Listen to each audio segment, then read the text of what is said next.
So, uh, have you ever been reading something, maybe a book you're really into, and a word just kind of stalks you? Oh, definitely. Like, you think you know what it means, but the way it's used just feels off. Or maybe it has this whole hidden history you never knew about. Exactly. Well, today we're diving deep into one specific word that fits that bill perfectly. Bemused. Ah, yes, bemused. It's surprisingly contentious, actually. Caused quite a stir, especially among writers and, avid readers. Right, so this whole deep dive is about bemused, but also about the bigger picture, how language evolves, which can be fascinating, but also, let's be honest, sometimes pretty frustrating. For sure. And we've got some good stuff to dig into. We're looking at Merriam-Webster, of course, for the dictionary angle. Yep, and some really surprising history, the etymology behind it, plus a really interesting online discussion from a Reddit forum where authors were hashing out this exact problem of word choice. Our goal here is basically to unpack bemused. Like, what does it really mean? Or maybe, what can it mean? We'll trace where it came from, which is wild, by the way. Oh, yeah.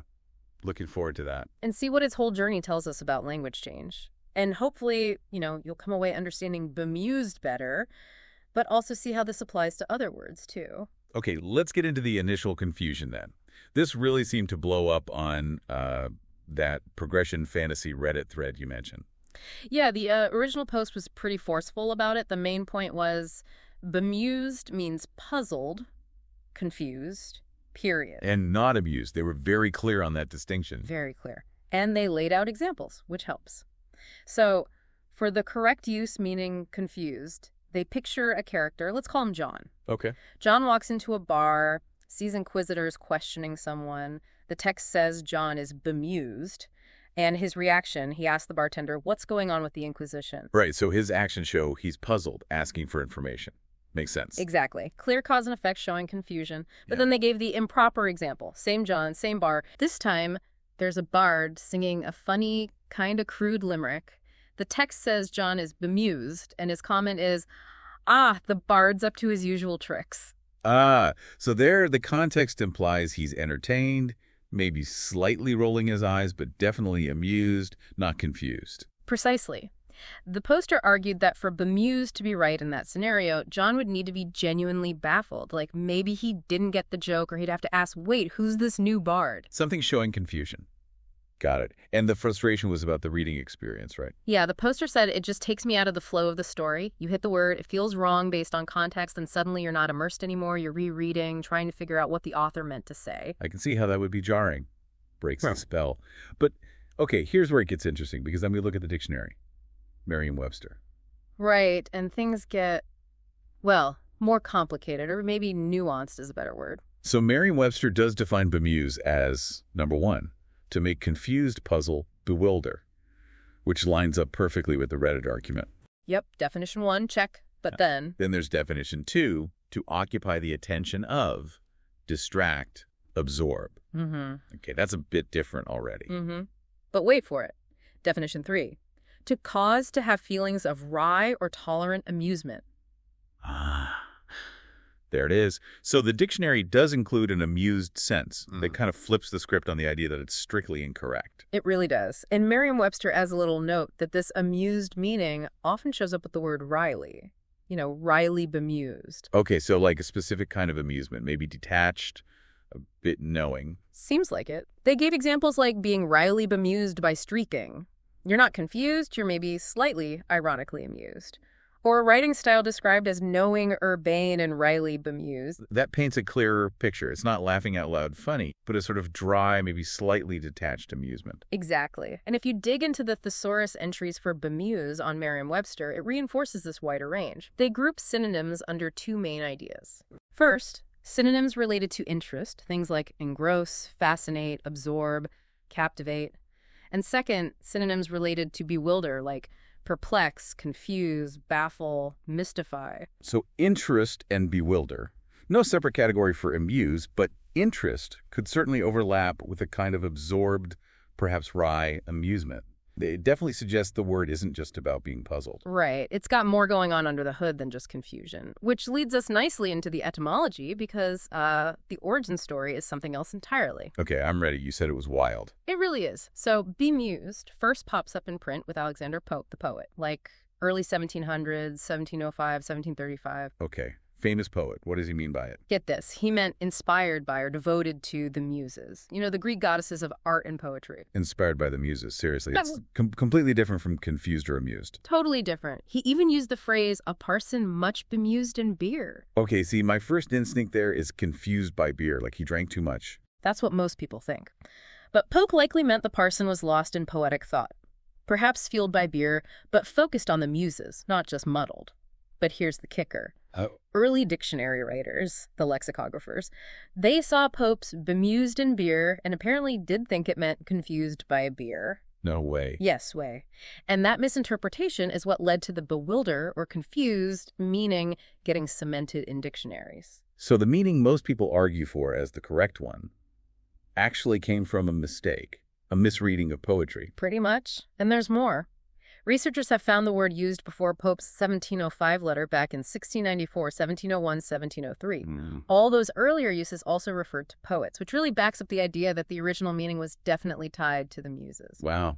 Okay, my mind is slightly blown. So the word's history is like a series of shifts based on, well, misunderstanding. Exactly. Merriam-Webster basically says bemuse has picked up more than one meaning through error. The amuse sense probably just came from confusion with the word amuse, which sounds similar. Right, that makes intuitive sense. And the confused sense, the one many hold up as correct, came from misreading Pope.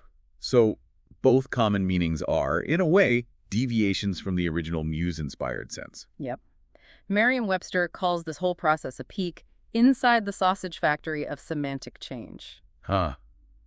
That's a great phrase. Yeah. It implies it's maybe not always pretty how meanings get made. Kind of messy and unpredictable. Definitely messy. It really shows how what we think of as correct today might just be yesterday's error that caught on. Which perfectly sets up this idea of skunked words. Right. That term came up in the Reddit thread, and it's one linguists use too. A skunked word is basically a word caught in the middle. Meaning it's transitioning. Using it the old way might annoy people familiar with the new way, and using it the new way will definitely annoy people who stick to the old way. Either way, you risk confusion or irritation. And bemused is exhibit A. Use it to mean confused. Some might think you should have included wryly amused. Use it to mean wryly amused, and others will say, nope, that means confused. Exactly. It puts the user in a tricky spot. And for you, the listener, someone trying to learn or just communicate clearly, these skunked words are a real challenge. Yeah, because the whole point of a word is to convey a reasonably specific meaning, right? But with skunked words, that clarity breaks down.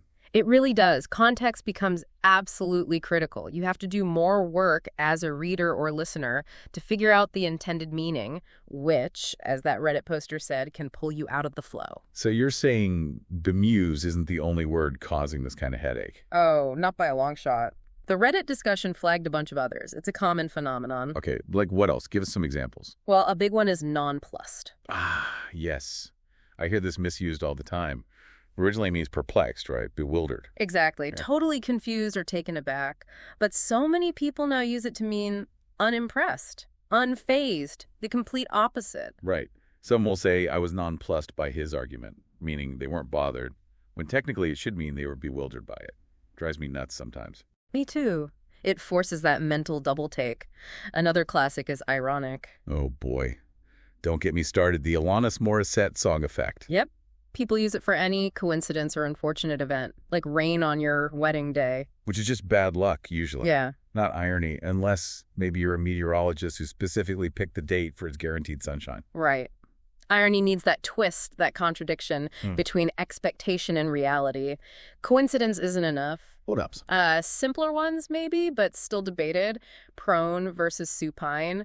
People mix up lying face down versus face up. Okay. Sentient versus sapient. Big difference between being able to feel and being able to think or have wisdom, but they get used interchangeably sometimes. That's a crucial distinction, especially in sci-fi or philosophy. For sure. And the grammar staples. Yeah. Less versus fewer. Uncountable versus countable. Less water, fewer bottles. Still trips people up. Mm-hmm. And the infamous could care less. When they absolutely mean couldn't care less. If you could care less, it means you care at least a little bit. Exactly. It's a whole minefield out there. But, all these examples just underline that language isn't fixed. It's alive. It's dynamic. It shifts. Sometimes awkwardly, sometimes based on widespread errors that just become the norm. Right. And while you have language purists who might resist these changes, arguing for the older or more logical meaning, common usage is a powerful force. Over time, how people actually use a word often shapes its accepted meaning more than historical precedent. It's like linguistic democracy almost. Messy, sometimes frustrating, but constantly evolving based on the speakers. Well put. So wrapping this all up, what's the big takeaway for you listening to all this? I mean, it really highlights how important it is to be aware of these nuances in language, doesn't it? Absolutely. It's not about being a grammar stickler or calling people out. It's more about being a curious and critical reader and listener. Yeah, understanding that a word might have layers. It might have a dictionary definition, a historical one, and a common usage meaning that are all slightly different. Right. And knowing that context is key, especially with these skunked words like bemused. It's about effective communication, ultimately, and appreciating that language is this living thing.